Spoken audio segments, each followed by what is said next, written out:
Excuse me sir, आपका mic mute है।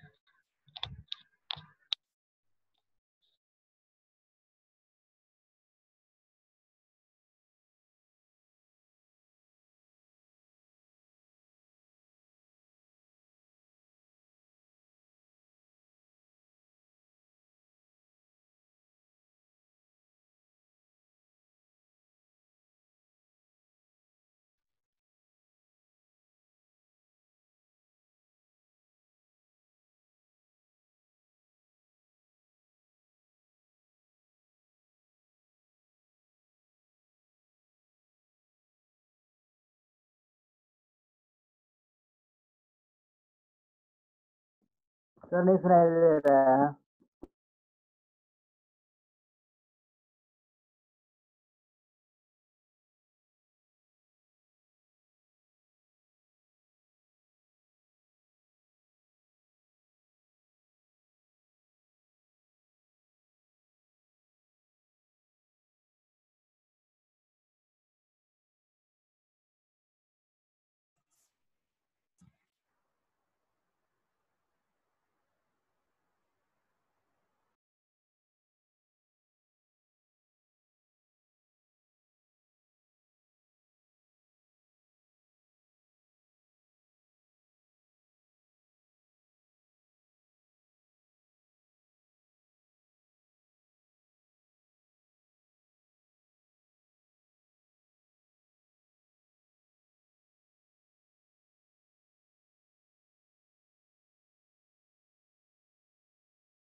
Yes, आवाज जा रही है? Yes sir, good morning sir. Good morning all of you. Good morning sir. Good morning.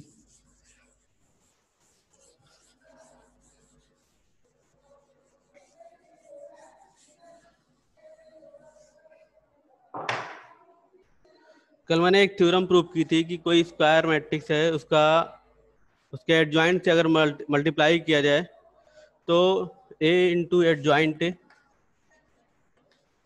Are adjoint A into A, ये value determinant A with I identity matrix की value की equal होती है। ये थ्योरम का प्रूफ हुआ था कल। आज singular, what is the singular matrixes.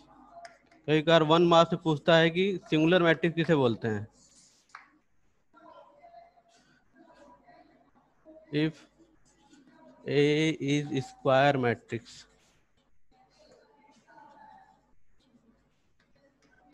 and determinant A equal 0, then A is called singular matrix। कोई ऐसी मैट्रिक्स जिसकी डिटरमिनेंट वैल्यू 0 हो जाए उसे हम सिंगुलर मैट्रिक्स बोलते हैं। सपोज जैसे मान लेते हैं कोई मैट्रिक्स ए है 1 2 4 8, ये मैट्रिक्स है हमारी। इसको डिटरमिनेंट फॉर्म में कन्वर्ट किया 1 2 4 8, इसकी वैल्यू निकालेंगे तो 8 - 8 that will be 0। Then A is singular matrix.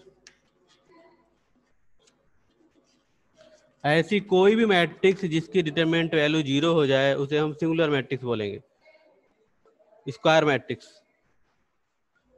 Non singular matrix, इसका काम अभी काफी पढ़ने वाला है, सिंगुलर और नॉन सिंगुलर का concept. Non singular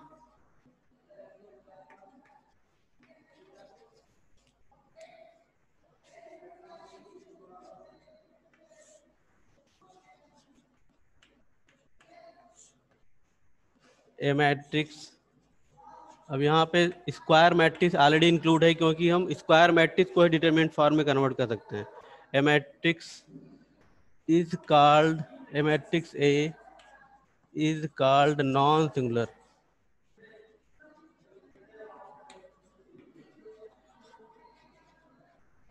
if and only if determinant A is not equals to 0। अगर डिटरमिनेंट A की वैल्यू 0 ना हो तो उसे हम नॉन सिंगुलर बोलेंगे। और डिटरमिनेंट A की वैल्यू, डिटरमिनेंट मतलब उस मैट्रिक्स को डिटरमिनेंट फॉर्म में कन्वर्ट करने के बाद अगर वैल्यू 0 आती है तो उसे हम सिंगुलर बोलेंगे, और 0 नहीं आती है तो उसे हम नॉन सिंगुलर बोलेंगे।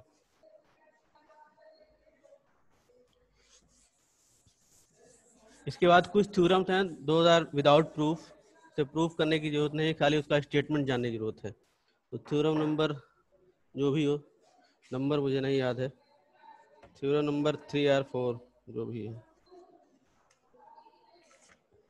Theorem number 3 sir. Theorem number 3 कहती है कि अगर दो नॉन सिंगुलर मैट्रिक्स हैं सेम ऑर्डर की, तो उनका मल्टीप्लिकेशन भी नॉन सिंगुलर होगा उसी ऑर्डर का। Theorem number 3, if A and B, ये क्या है, विदाउट प्रूफ थ्योरम है। इसका प्रूफ तुमसे नहीं पूछा जाएगा, खाली स्टेटमेंट पूछा जाएगा, तभी स्टेटमेंट की जरूरत पड़ सकती है। If A and B are non singular matrix, non singular का मतलब जान ही रहे हो कि उसकी डिटरमिनेंट वैल्यू 0 नहीं होगी, of same order,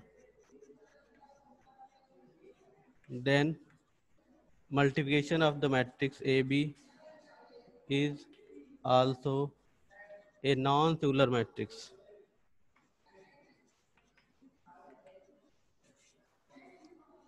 Matrix of same order.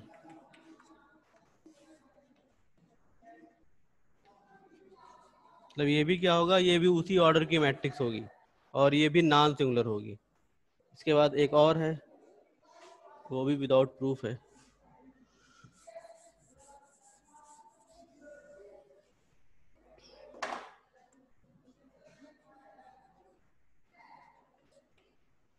ये थ्योरम कहती है कि determinant of the product of matrices, determinant of product of matrices equal to the product of determinant of matrices. The determinant of product of matrices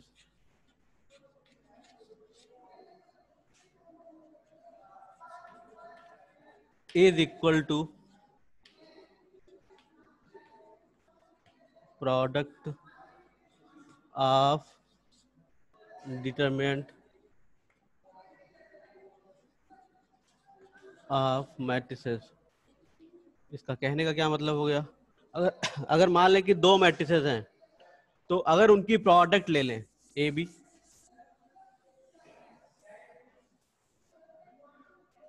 B और उसका मैं determinant ले लूं, तो इनकी अलग अलग डिटरमिनेंट वैल्यू के इक्वल होगा। ये देखो, ये क्या मिलेगा, ये रियल वैल्यू मिलेगी। ए और बी दो मैट्रिक्स हैं, उनको मल्टीप्लाई कर दिया और उनका डिटरमिनेंट निकाले, डिटरमिनेंट निकालेंगे तो वैल्यू किस फॉर्म में मिलेगी, वो कोई रियल वैल्यू होगी। ये वैल्यू और ए और बी की अलग अलग डिटरमिनेंट वैल्यू का मल्टीप्लिकेशन दोनों सेम वैल्यू देगा। ए और बी, ए मैट्रिक्स है उसकी डिटरमिनेंट वैल्यू निकाली, बी मैट्रिक्स है उसकी डिटरमिनेंट वैल्यू निकाली, इनका मल्टीप्लिकेशन कर दिया तो ये जो वैल्यू होगी और ये value both are the same here, दोनों सेम होंगे। इसे आगे चलकर यूज करना है। और इसमें एक बहुत अच्छी मतलब वो जनरल रूल है, इस पे क्वेश्चन पूछे जाते हैं। इसके बाद जो रिमार्क लिखा हुआ है, इस पे क्वेश्चन पूछे जाते हैं बोर्ड में 1 मार्क्स के। ये कहता है, ये स्टेटमेंट ऐसा, इसको इस तरह लिख दो, if A is square matrix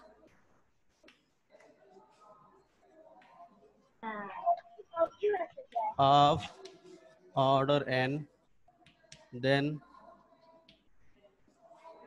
adjoint of A equals,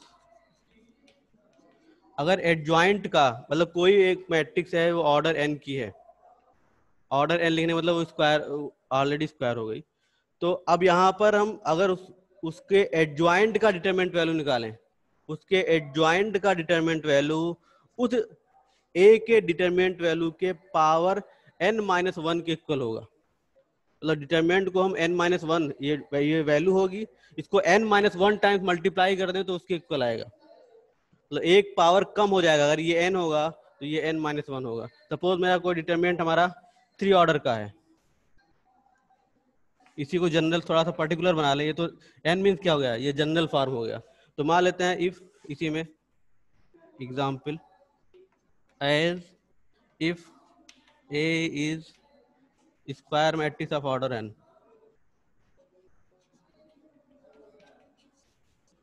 order 3, तो उसका एडजॉइंट ए का डिटरमिनेंट वैल्यू क्या हो जाएगी? तो ये हो जाएगा ए, और ये ऑर्डर कितना? 3, 3 - 1 ए स्क्वायर। मतलब अगर कोई भी मैट्रिक्स है जितने ऑर्डर की होगी उसका एडजॉइंट का डिटरमिनेंट वैल्यू उससे एक ऑर्डर कम का होगा।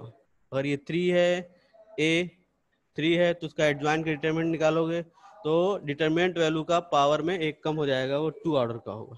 डिटरमिनेंट ए का स्क्वायर मिलेगा हमें।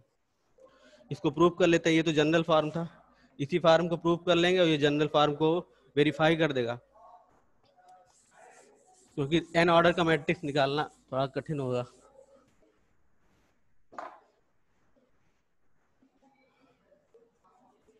जैसे अभी हमारे पास एक रूल आया है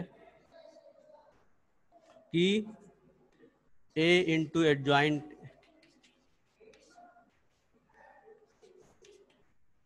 या फिर एडजॉइंट ए इंटू ए, ये क्या है? ये A determinant A into identity matrix है हमारा। अभी इसके पहले एक मैंने पहली थ्योरम प्रूव की थी, उसका स्टेटमेंट यही था हमारा।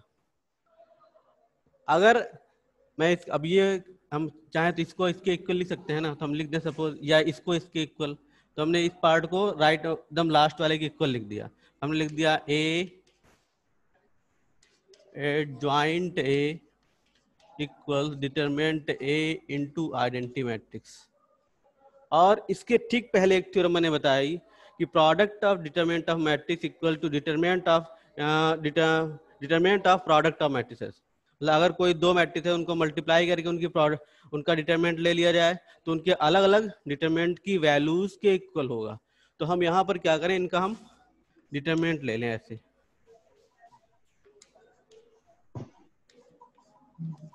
ये हो जाएगा, हाँ बोलो, ऐसा लिख सकते हैं।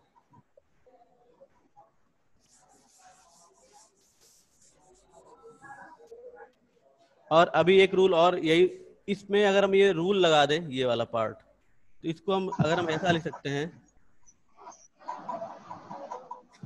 ए इंटू एडजॉइंट ए।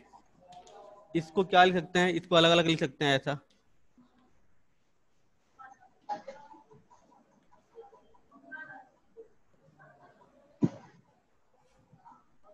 और यहाँ पर भी क्या आएगा? यहाँ पर क्या आएगा? यहाँ पर ये डिटरमिनेंट एज इट इज हो जाएगा, और यहाँ पर इसका आ जाएगा आइडेंटिटी मैट्रिक्स। एक काम और करते हैं, रुक जाओ थोड़ा सा इसको सिंप्लीफाई, ये फॉर्म समझने में यहाँ से दिक्कत हो जाएगी तुम्हें, एक्सप्लेन करने में। एक काम करो, रुक जाओ। देखो ये मैंने क्या किया, यहाँ पर इसको ऐसे ही रखा और ये आइडेंटिटी मैट्रिक्स यहाँ लिख दिया मैंने। आइडेंटिटी मैट्रिक्स क्या होगी? 1 0 0 0 1 0 0 0 1। एक मिनट, इसको हम ऐसा अभी हम इसी फॉर्म में रख रहे हैं, अभी हम चेंज नहीं कर रहे हैं। इसकी वैल्यू मैं लिख रहा हूँ आइडेंटिटी मैट्रिक्स। अब देखो इसको मल्टीप्लाई करेंगे, थोड़ा सा डिस्टर्बेंस क्रिएट हो रहा है यार, 2 मिनट रुक जा, तो ये बंद करके आता हूँ।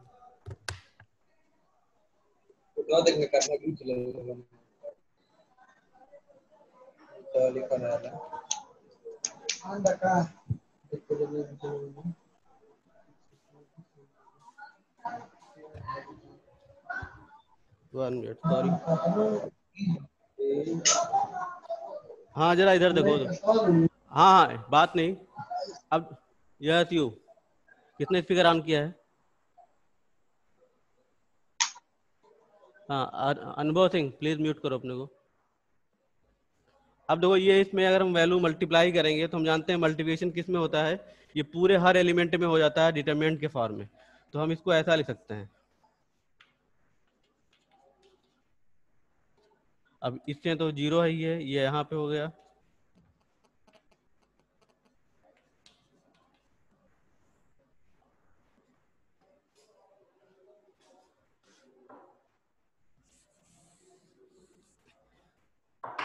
अब देखो अगर मैं दोनों साइड में, अब ये मैंने क्या किया, इसको जो अलग अलग दिख रहा था उसको सिंगल मैट्रिक्स फॉर्म में कन्वर्ट कर लिया, क्योंकि यहाँ पर भी मैट्रिक्स ही है पूरा। अब देखो इस दोनों साइड मैंने डिटरमिनेंट बना लिया, तो इसको ऐसा लिख दिया।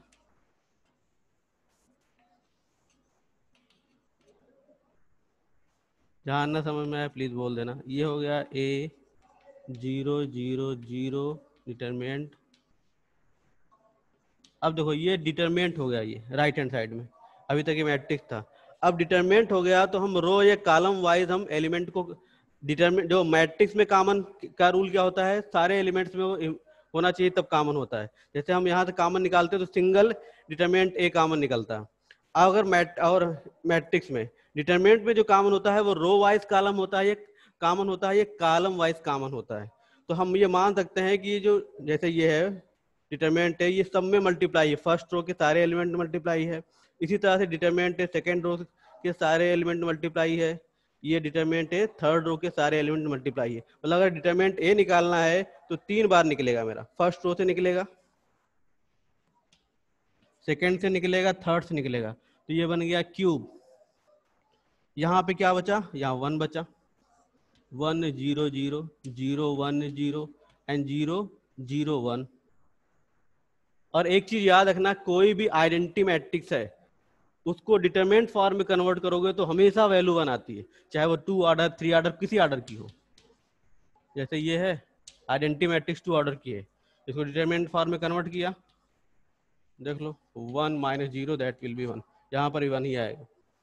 तो हमेशा वो वैल्यू क्या देगा, 1 देगा, अगर हम आइडेंटिटी मैट्रिक्स को डिटरमिनेंट फॉर्म में कन्वर्ट करते हैं तब। मतलब ये इसकी वैल्यू हम सॉल्व करेंगे, क्या मिलेगा, 1 मिलेगा। ये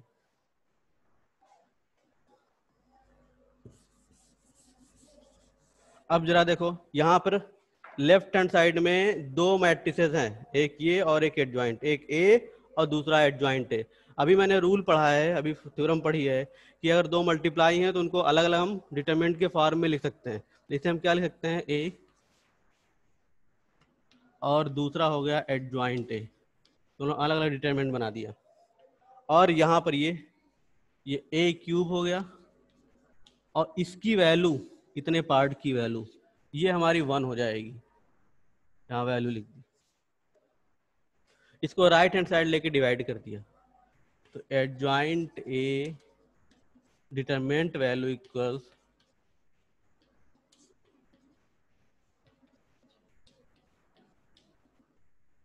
प्रूव हो गया। ये क्या होगा, ये स्क्वायर फॉर्म में आएगा। तो ये रूल हो गया कि अगर जिसका मान लेते हैं जो मैट्रिक्स है वो जितने ऑर्डर की होगी, अगर उसका एडजॉइंट का डिटरमिनेंट वैल्यू निकाला जाएगा तो वो डिटरमिनेंट फॉर्म में उससे एक ऑर्डर कम का आएगा। जैसे यहाँ पे पावर 4 है ये, तो यहाँ पे क्यूब मिलेगा, इसकी एडजॉइंट की डिटरमिनेंट वैल्यू ए की क्यूब बन जाएगी, डिटरमिनेंट ए की क्यूब। इसमें कुछ इफ बट हो रहा हो तो पूछ लो। सर आइडेंटिटी मैट्रिक्स वहाँ पे क्या हुआ? ये आइडेंटिटी मैट्रिक्स को मैंने क्या लिख दिया, आइडेंटिटी मैट्रिक्स बना ली। यहाँ पर यहाँ था ना डिटरमिनेंट ए इंटू आई था, आई की जहाँ आइडेंटिटी मैट्रिक्स लिख दी और डिटरमिनेंट ए का मल्टीप्लिकेशन कर दिया। तो हम जानते हैं जब मैट्रिक्स में कोई मल्टीप्लिकेशन होता है तो सारे एलिमेंट में हो जाता है, यहाँ भी होगा, यहाँ पे सब में हो जाएगा। तो ये इस फॉर्म में आ गया। अब इसको डिटरमिनेंट फॉर्म में राइट और लेफ्ट दोनों साइड में कन्वर्ट कर दिया, लेफ्ट में भी डिटरमिनेंट ले लिया, राइट में डिटरमिनेंट ले लिया। जो मैट्रिक्स थी वो डिटरमिनेंट फॉर्म में कन्वर्ट हो गई। अब क्या करेंगे, अब जब कॉमन निकलेगा रो या कॉलम वाइज कॉमन होगा। अभी तक कॉमन जो मैट्रिक्स का कॉमन होता है वो सब में एलिमेंट में होगा कॉमन, तभी कॉमन होगा। इसमें क्या है, रो में कोई चीज कॉमन है तो कॉमन निकाल सकते हैं, और मतलब रो या कॉलम वाइज कॉमन लेते हैं। तो अब यहाँ पर इसको एक बार निकाला, यहाँ से फर्स्ट रो से निकाला, इसको लिख सकते हो ना 0 इंटू डिटरमिनेंट ए, इसको 0 into determinant A. Determinant A first row से कॉमन हुआ, फिर डिटरमिनेंट ए सेकंड से कॉमन हुआ, थर्ड से कॉमन हुआ, तो क्यूब बन गया, यहाँ 1 बच जाएगा, यहाँ 0 0 ऐसे ही। अब ये हमारा क्या बन गया, ये आइडेंटिटी मैट्रिक्स का डिटरमिनेंट बन गया। अगर इसको सॉल्व करेंगे तो वैल्यू क्या आएगी, देखो फर्स्ट रो के लॉन्ग सॉल्व करो, 1 1 - 1 वैल्यू क्या मिलेगी 1, सेकंड और थर्ड एलिमेंट तो 0 है, इसकी वैल्यू क्या हो गई, ये 1 हो गई, 1 का मल्टीप्लिकेशन 1 हो जाएगा। और यहाँ पर मैंने थ्योरम का रूल लगा दिया कि 2 अलग अलग थी, एक साथ मल्टीप्लाई करके डिटरमिनेंट लिया था, इनको अलग अलग कर दिया डिटरमिनेंट, इसको ले जाके डिवाइड कर दिया, डिटरमिनेंट के स्क्वायर आ गया। Excuse me sir. हाँ बोलो। सर जैसे आप कह रहे थे कि जो कॉमन लेते हैं वो हाँ कोई पर्टिकुलर रो से ले सकते हैं, तो सर हाँ, मान लीजिए रो 1 से हम कुछ कॉमन ले लिए और सर रो 2 से भी कुछ कॉमन ले सकते हैं सर, तब क्या होगा? लेकिन यहाँ पे तो सिंगल एलिमेंट कॉमन ले रहे हैं। जैसे मान लेते हैं कोई मैट्रिक्स तुम्हारा डिटरमिनेंट ऐसा है तुम्हारा, सपोज लिखा है 2 4 6, फिर लिखा है 8 24 32, फिर लिखा है 6 9 और मान लेते हैं 12 लिखा है सपोज। अब हम क्या कर सकते हैं, जैसे फर्स्ट रो से निकालेंगे तो क्या आएगा इसमें, देखो फर्स्ट रो से निकालोगे तो 2 कॉमन कर सकते हो फर्स्ट में। फर्स्ट रो से 2 मैंने निकाल दिया, तो 2 कॉमन करोगे तो फर्स्ट में क्या बच जाएगा, 1 2 3 बच जाएगा। फिर सेकंड से 8 कॉमन कर सकते हैं, 8 कॉमन कर लिया। अब यहाँ 1 बच गया, 3 बच गया, 4 बच गया। सेकंड से 3 कॉमन कर सकते हैं, 3 कॉमन कर लिया, तो 2 बच गया, 3 बच गया, 4 बच गया। ऐसे कॉमन हो सकता है, ऐसे कॉमन होगा। मतलब इसमें क्या है, जो जब डिटरमिनेंट फॉर्म करोगे तो रो वाइज या कॉलम वाइज कॉमन होता है। जैसे इसमें रो वाइज कॉमन करते क्या करते, 2 कॉमन करते, तो 2 कॉमन करते तो क्या यहाँ 1 बच जाता है, यहाँ 4 बच जाता है, यहाँ 3 बच जाता। फिर यहाँ पे 4 कॉमन कर सकते, सॉरी यहाँ नहीं कॉमन हो सकता था, यहाँ पे कुछ नहीं हो सकता सर। यहाँ पे कॉमन हो सकता था। फिर अगर रो कॉलम वाइज कॉमन करते तो, मतलब रो कॉलम वाइज हम कॉमन कर सकते हैं अपनी सुविधा से। लेकिन वहां पर मैट्रिक्स में इतना याद रखना कि जो कॉमन होगा वो सभी एलिमेंट में इन्वॉल्व होना चाहिए। यहाँ पे क्या है, रो या कॉलम में अगर कोई चीज है कॉमन है तो हम उसे कॉमन कर सकते हैं इन डिटरमिनेंट। तो मैंने यहाँ पे डिटरमिनेंट बना लिया था, इसलिए इसमें पहली रो से निकाला डिटरमिनेंट है, दूसरी से निकाला डिटरमिनेंट है, तीसरी से, तो 3 बार निकल गया। और यही मैट्रिक्स होता तो केवल 1 बार निकलता, 1 बार। तो एक डिटरमिनेंट का क्यूब बन गया। Thank you sir.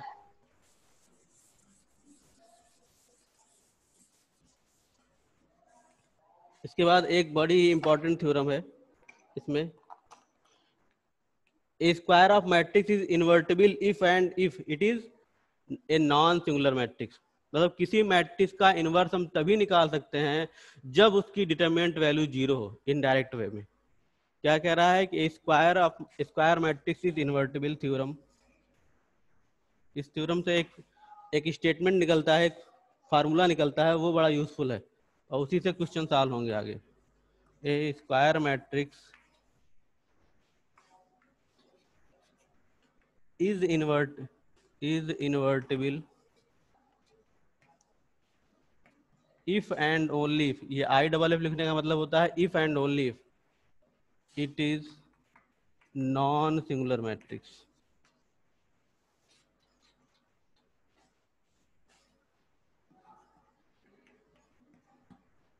बड़ा काम का थ्योरम है ये, इंपॉर्टेंट थ्योरम है।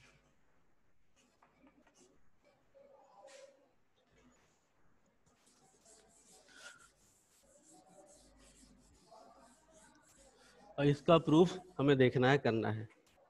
तो अब इसमें 2 तरह से स्टेटमेंट ले सकते हैं। मान लेते हैं कि पहला मैं ले लूं कि हाँ ये जो है एक स्क्वायर मैट्रिक्स है, तो इफ एंड ओनली इफ का मतलब होता है ऐसा सिंबल होता है।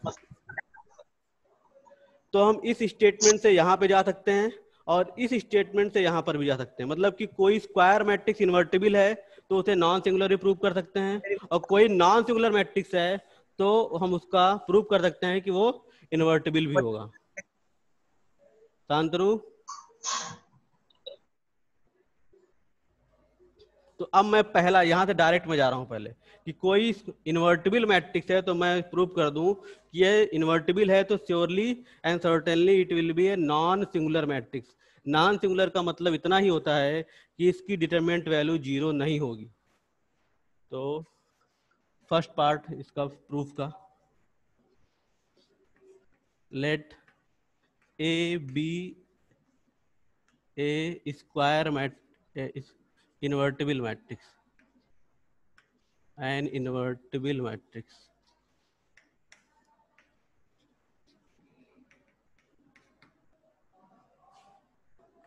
I be identity matrix of same order मतलब जिस ऑर्डर का ए है उसी का ऑर्डर का आइडेंटिटी मैट्रिक्स को ले लिया।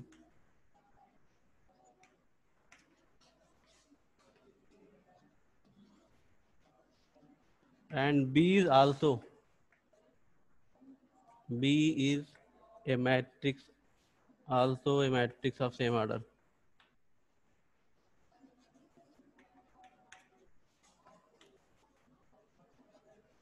पिछले चैप्टर में हमने पढ़ा है कि मैट्रिक्स का इन्वर्टिबल होना क्या होता है। कैसे हम बोलेंगे कि इन्वर्टिबल है वो, हम बोलेंगे कैसे हम बता सकते हैं कि ये इन्वर्टिबल है।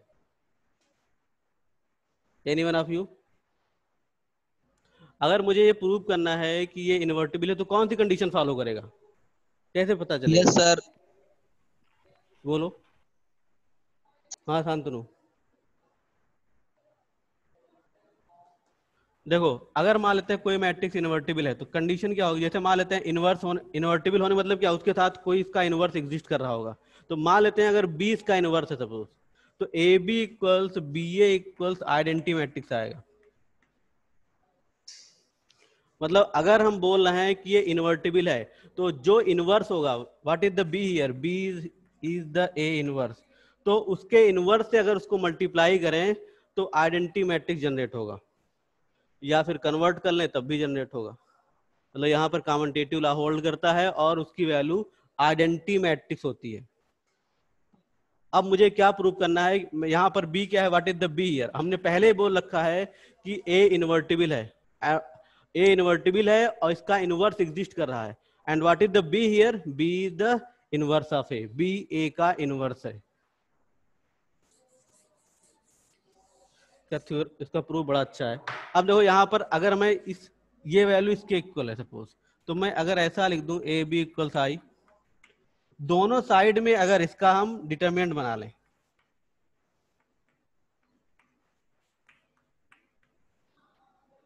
ऐसा लिख सकते हैं। 1 मिनट। अब देखो अभी थ्योरम पढ़ रखा है तुमने कि हम क्या कर सकते हैं कि अगर कोई दो मैट्रिक्स मल्टीप्लाई है, उनका डिटरमिनेंट लिया गया है, तो उनके अलग अलग डिटरमिनेंट वैल्यूज के इक्वल होगा। और एक चीज और, अब देखो यहाँ पर हमने अभी बताया है कि कोई भी आइडेंटिटी मैट्रिक्स हो उसको डिटरमिनेंट फॉर्म में कन्वर्ट करोगे तो उसकी वैल्यू 1 हो जाती है। मतलब वो रियल वैल्यू में 1 उसकी रेंज होती है, वो वैल्यू 1 देता है। अब एक चीज ये बताओ कि क्या इसमें अब ये क्या है, ये डिटरमिनेंट ए और डिटरमिनेंट बी क्या है, बोथ आर द वैल्यूज, ये क्या है, वैल्यू है। ये अब ये मैट्रिक्स नहीं रह गया, डिटरमिनेंट जब फॉर्म कर लिया तुमने तो एक वैल्यू के फॉर्म में कन्वर्ट हो गए। अब ये मल्टीप्लिकेशन में है, दो मल्टीप्लाई कर गए हैं, तो मल्टीप्लाई कर दिए हैं, तो अगर डिटरमिनेंट ए 0 होगा तो क्या 1 मिल सकता है हमें? नो सर, नहीं मिल सकता, क्योंकि यहाँ पर अगर 0 रखोगे तो मल्टीप्लिकेशन 0 दे देगा। और हम पहले बोल यहाँ पर आइडेंटिटी मैट्रिक्स है, उसकी वैल्यू 1 आती है मैट्रिक्स को डिटरमिनेंट फॉर्म में कन्वर्ट करने पर। तो ये वैल्यू 1 ऑलरेडी एग्जिस्ट कर गई है। इसका मतलब है कि ये डिटरमिनेंट ए के 0 होने के चांस खत्म हो गए। और बी तो इसका इनवर्स है, तो अगर ए नहीं 0 है तो बी उसका डिटरमिनेंट वैल्यू कैसे 0 होगा? मतलब ये किसी तरह से मुझे इससे मतलब है ये 0 नहीं हो सकता। 0 होने की क्या कंडीशन है, या तो ये 0 हो, या तो ये 0 हो, या तो दोनों 0 हो। तो इसके 0 होने का कोई चांस नहीं रह गया है। अब ये इस पे डिपेंड है, तो अगर ये नहीं एग्जिस्ट कर रहा है 0, तो ये कैसे 0 बनेगा? तो दोनों के 0 होने का कोई चांस नहीं रह गया। बहरहाल मुझे किससे मतलब था, इससे मतलब था, मुझे ये दिखाना है कि ये डिटरमिनेंट ए की वैल्यू 0 नहीं हो सकती है। तो डिटरमिनेंट ए की वैल्यू इस स्टेटमेंट से 0 हम नहीं ला सकते हैं, क्योंकि ये कंडीशन यहाँ पर ऑलरेडी 1 एग्जिस्ट कर गई है। अब ये क्या दिखा रहा है, सो ए इज नॉन सिंगुलर मैट्रिक्स।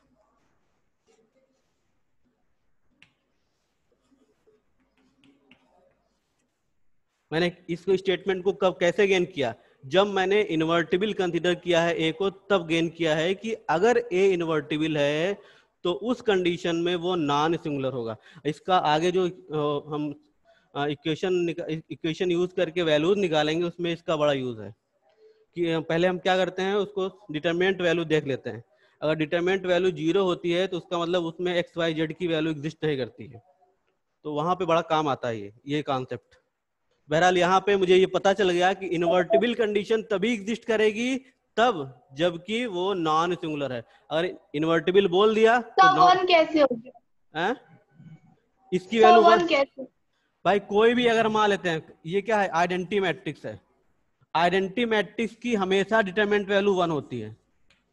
देखो यहीं पे, ये देखो, जैसे मैंने 3 ऑर्डर कर लिख दिया सपोज। अब इसको फर्स्ट रो के अलॉन्ग सॉल्व करना है, इसको डिटरमिनेंट बना लिया मैंने इस मैट्रिक्स को, ऐसा बन गया 1, इसका 1 क्या आएगा, 1 minus 0, second element 0, third element 0, value क्या आई 1 आएगी। तो हम किसी के अलॉन्ग कैसे भी सॉल्व करें, वैल्यू चाहे अगर वो आइडेंटिटी मैट्रिक्स है उसको डिटरमिनेंट में कन्वर्ट करोगे हमेशा श्योर एंड सर्टेन वो 1 ही वैल्यू देगा और कोई वैल्यू नहीं दे सकता। देखो यहाँ पर 1, पहले फर्स्ट रो के अलॉन्ग एक्सपेंड किया इसको 1, फिर 1 into 1 that is 1, 0 into 0 0, second और थर्ड एलिमेंट 0 है तो खत्म हो गया। वैल्यू क्या मिली 1 मिली। 2 ऑर्डर का देखो वो भी 1 मिलेगा और उसके आगे सॉल्व नहीं करना। बहरहाल कोई भी हम ऑर्डर ले लेंगे, अगर आइडेंटिटी मैट्रिक्स में कन्वर्जन होगा तो आइडेंटिटी मैट्रिक्स की डिटरमिनेंट वैल्यू 1 होगी। बहरहाल ये हो गया एक पार्ट इसका। इसी को मैं कन्वर्ट कर दे रहा हूं। कन्वर्ट करने का मतलब है कि मैं ये मान ले रहा हूं कि ये नॉन सिंगुलर है, तब इसका इन्वर्स देख लेते हैं कि नॉन सिंगुलर होगा तो ये इन्वर्टिबल होगा कि नहीं होगा। इसी का सेकंड पार्ट,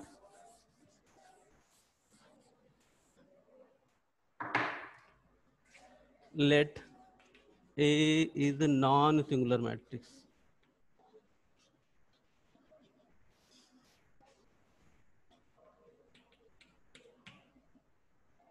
जो हम बात कर रहे हैं तब स्क्वायर मैट्रिक्स की बात कर रहे हैं। अब देखो अभी सबसे पहली जो थ्योरम मैंने प्रूव की थी वो ये थी, A एडजॉइंट A और adjoint A into A equals determinant A into I। अब एक ये पूरा स्टेटमेंट था उस थ्योरम का, पहली थ्योरम का स्टेटमेंट, ये प्रूव की गई थी।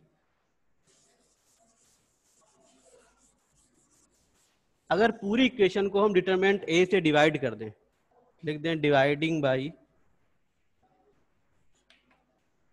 डिटरमिनेंट A, वी गेट, अब क्या होगा A, इसको मैंने यहां लिख दिया adjoint A upon determinant A, क्योंकि उसका कुछ मतलब है, अभी बताता हूं क्या है। A फिर adjoint A upon determinant A into A, और लास्ट पार्ट में डिटरमिनेंट A से डिटरमिनेंट A कैंसिल हो जाएगा, I खाली बच जाएगा। अब एक कॉन्सेप्ट अगर याद आ रहा हो, अभी मैंने बात की थी उस पर, कि अगर हम बोलते हैं कि A इन्वर्टिबल है, अब यहाँ पे मुझे क्या प्रूव करना है कि सिंगुलर है, नॉन सिंगुलर है तो इन्वर्टिबल भी होगा। पहले क्या प्रूव किया था कि इन्वर्टिबल है तो नॉन सिंगुलर होगा। अब एक कॉन्सेप्ट है कि अगर A इन्वर्टिबल होता था तो ये कंडीशन अराइज करती थी। ये कंडीशन क्या बोलती थी कि अगर कोई मैट्रिक्स है उसमें किसी दूसरे मैट्रिक्स का मल्टीप्लिकेशन आइडेंटिटी मैट्रिक्स दे दे, इसका मतलब हो जाएगा कि जो दूसरा वाला मैट्रिक्स है वो पहले का इनवर्स है। इसके पिछले वाला चैप्टर में ये कॉन्सेप्ट हमने देखा है कि अगर दो मैट्रिक्स हैं उनका मल्टीप्लिकेशन आइडेंटिटी मैट्रिक्स है, it means both are inverse of each other, दोनों एक दूसरे के इनवर्स हैं, तभी ये कंडीशन आ सकती है कि दोनों का मल्टीप्लिकेशन आइडेंटिटी मैट्रिक्स होगा। अब देखो यहाँ पर क्या है, इसका मल्टीप्लिकेशन आइडेंटिटी मैट्रिक्स, इसका मल्टीप्लिकेशन आइडेंटिटी मैट्रिक्स। अगर मैं इसे B से रिप्रेजेंट कर दूं, सपोज हम मान लें कि let B equals adjoint A upon determinant A, इसका मतलब क्या हो गया, AB equals BA equals identity matrix, और ये क्या है, it is the condition of inverse.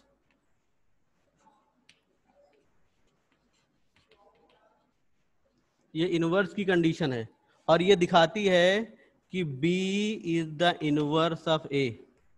B यहां पर क्या है, A का इनवर्स है, तभी ये कंडीशन अराइज कर सकती है, तभी दो मैट्रिक्स का मल्टीप्लिकेशन आइडेंटिटी मैट्रिक्स दे सकता है। तो इसका मतलब हो गया कि यहाँ पर B का काम कौन कर रहा है, ये, और B क्या है, A इनवर्स। इसका मतलब है कि हम A इनवर्स ए इनवर्स को क्या लिख सकते हैं, adjoint A upon determinant A. ये बड़ा ही काम का फार्मूला है, आगे क्वेश्चनों में इसको यूज करना है। A inverse equals adjoint A upon determinant A, ये यहाँ से फार्मूला मिल गया पहली चीज। और दूसरी चीज है कि ये स्टेटमेंट दिखा रहा है कि अगर नॉन सिंगुलर है तो वो इन्वर्टिबल भी होगा, ये कंडीशन यहाँ से अराइज कर गई।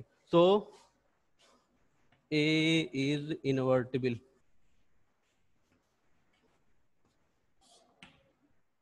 अब इसमें कहीं से भी इफ बट हो तो पूछ सकते हो, फिर आगे बढ़ा जाए। कहीं से कुछ ना समझ में आ रहा,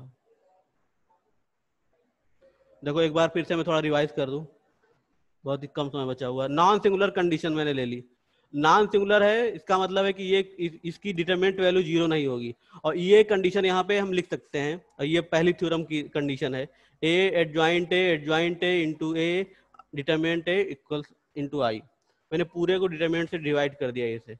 अब ये ऐसा फॉर्म बन गया और राइट हैंड साइड में आई दिख रहा है, तो हम इसको इस फॉर्म से कंपेयर कर सकते हैं, ऐसा इस वाले फॉर्म से। और ये वाला फॉर्म तभी मिलता है जबकि दो मैट्रिक्स का मल्टीप्लिकेशन तभी आइडेंटिटी हो सकता है जब एक दूसरे का इनवर्स हो। इसका मतलब है कि ये इसके बगल लिखा हुआ है, ये पहले का इनवर्स होगा। तो A B B A equals I, पहली चीज हो गई कि ए का इनवर्स एग्जिस्ट कर रहा है, इन्वर्टिबल हो गया। और दूसरी चीज ये हो गई कि ए के इनवर्स को मैं adjoint A upon determinant A लिख सकता हूँ। इस तरह से थ्योरम एक्सप्लेन हो गई।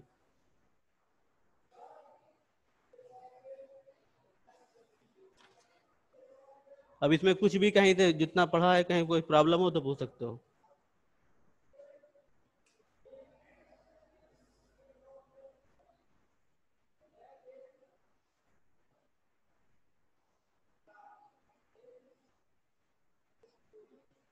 आगे वैल्यूज निकालनी है एक्स वाई जेड की, तो उसमें ये इसी से सॉल्व किया जाएगा। तो इनवर्स निकालने के पहले तो यहाँ पे एक मेथड और था, वो ट्रांसफॉर्मेशन मेथड, वो गायब